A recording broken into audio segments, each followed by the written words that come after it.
SuDS is a drainage technique for urban development that mimics natural drainage and does not adversely affect the aquatic environment.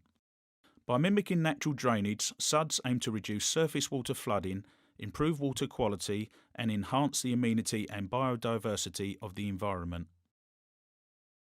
With conventional asphalt or concrete paving systems, rainwater runoff rapidly enters the drainage system. Conventional drainage systems can be quickly overwhelmed, and this can lead to downstream flooding. With a sustainable urban drainage system such as a permeable pavement, the surface water is temporarily stored and gradually released into the ground or directed to the next stage of the SuDS management train. In this case, the peak flow rate is delayed and the volume of water is slowly released, helping to reduce the risk of flooding. In this new high-density housing project, the existing drainage system could not cope with any additional runoff from the proposed development. Therefore, the local authority required a SuDS system with no discharge of surface water from the development. To satisfy the local authority requirements, permeable paving was the only feasible option for the roads and driveways.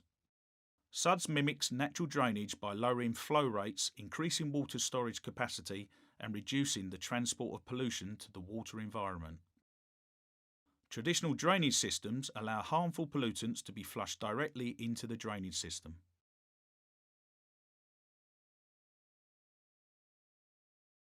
Sustainable urban drainage systems act like a filter, trapping and reducing the transportation of pollutants. The leading body in SuDS research is the Construction Industry Research and Information Association. They found that up to 95% of suspended solids and up to 90% of hydrocarbons can be removed by permeable pavements. To help design cost-effective permeable pavements, Brett Landscaping and Building Products have developed PermCalc, free online software that works to the British Standard methodology with a user-friendly interface. PermCalc determines the various types and thickness of pavement layers and calculates the cost of the road or car park using default or user-defined values. This estimation facility extends to costing other adjacent impermeable paved areas, curbs and drain connectors. This ability to compare different approaches makes PermCalc particularly valuable and saves time when determining a cost-effective project solution. Permeable pavement systems fall into three categories. System A allows for total filtration. In this case, all water passes between the blocks and infiltrates through the pavement layers and into the subgrade. Some temporary water retention occurs in the permeable subbase layer, allowing for initial storage before reaching the subgrade. In situations where the existing subgrade may not be capable of absorbing all the water, System B includes outlet pipes connected to the permeable subbase. The outlets are designed to facilitate gradual drainage to sewers or watercourses. Where the existing subgrade has low permeability or other environmental factors that may have adverse effects, infiltration may not be a viable option. System C incorporates a flexible, impermeable membrane, effectively forming a storage tank beneath the pavement layers. Often, permeable pavements are installed on sloping sites. To prevent water collecting at the lowest point and reducing storage capacity, it is possible to create separate permeable pavements by using a terrace system. In the case of roads, internal dams can be installed which restrict the flow of water within the pavement. Placing services within a permeable pavement should be avoided if possible, but if this is unavoidable, it may be necessary to construct an impermeable service trench within the permeable pavement. Let's take a look at the overall construction process. First, excavate down to subgrade level and compact the subgrade. The subgrade or capping should be trimmed to provide a nominal fall away from building structures. For System A, trim the subgrade to provide nominal falls away from structures. For System B, trim the subgrade to provide a nominal fall to the outlet positions and away from structures. And for System C, trim the capping to provide a nominal fall to the outlet positions. Where full or partial infiltration systems are used, it is recommended that a geotextile is installed between the subbase and subgrade to prevent migration of fines into the subbase. In the case of all System C pavements, a capping layer is required which should be trimmed to provide a nominal fall to the outfall positions. The thickness of the capping will vary depending on the condition of the subgrade, the site drainage, water table levels and recent weather conditions. System C pavements include an impermeable membrane which contains all water entering into the pavement.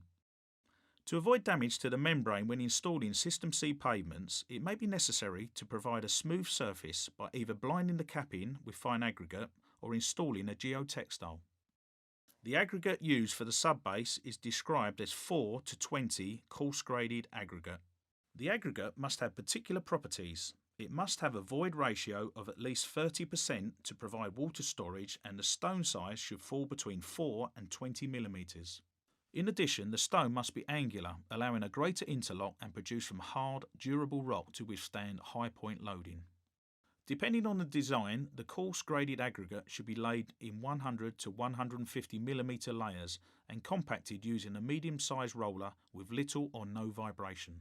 The coarse graded aggregate is self-compacting to a degree, and excessive compacting may crush the individual particles or reduce the voids ratio. To cope with higher volumes of traffic, the design will require the installation of a layer of hydraulically bound coarse graded aggregate. This aggregate is similar to coarse graded aggregate but includes a nominal amount of cement to increase the stiffness. This is installed in the same manner as coarse graded aggregate. It is important to ensure that the pavement is protected from the elements while the hydraulically bound coarse graded aggregate sets. Other than the plant and equipment required to build the pavements, no traffic should be allowed onto the pavement until it is completed. However, if there is a need to use roads and hard standing areas as temporary routes during the construction phase of the project, temporary access can be provided by laying a dense bitumen macadam layer. If the DBM layer is to be laid over the coarse graded aggregate, then a tracked paver machine must be used because a wheeled paver could cause damage and become stuck in the coarse graded aggregate. The DBM can substitute the hydraulically bound coarse graded aggregate layer, but because water cannot be stored in the DBM layer, the designer will need to check that there is still sufficient storage in the pavement and may have to increase the depth of the coarse graded aggregate to compensate. Prior to installing the permeable blocks, the DBM is punched or cored with 75mm diameter holes on a 750mm grid to allow the water to flow into the underlaying pavement layers. The holes are then cleared of debris and filled with either coarse graded aggregate or bedding aggregate. The 50mm thick bedding layer is a durable free draining aggregate with a maximum particle size of 6mm. This is sufficiently coarse to allow the flow of water, yet fine enough to permit the accurate installation of the paving blocks. Suitable aggregate can be supplied in 25 kg or bulk bags. First, the bedding layer is placed and levelled and the screed rails are set in place. Prior to screeding, the bedding layer is pre-compacted, forcing the bedding layer aggregate into the sub-base aggregate, thus minimising long-term settlement. Screeding of the bedding layer can be done manually or mechanically. The level of the bedding layer is screeded relative to edge restraints such as curbs. The screed rails are then removed and the depressions left by screed rails are carefully reinstated. Brett Landscaping and Building Products produce blocks suitable for permeable pavements in a range of types and colours.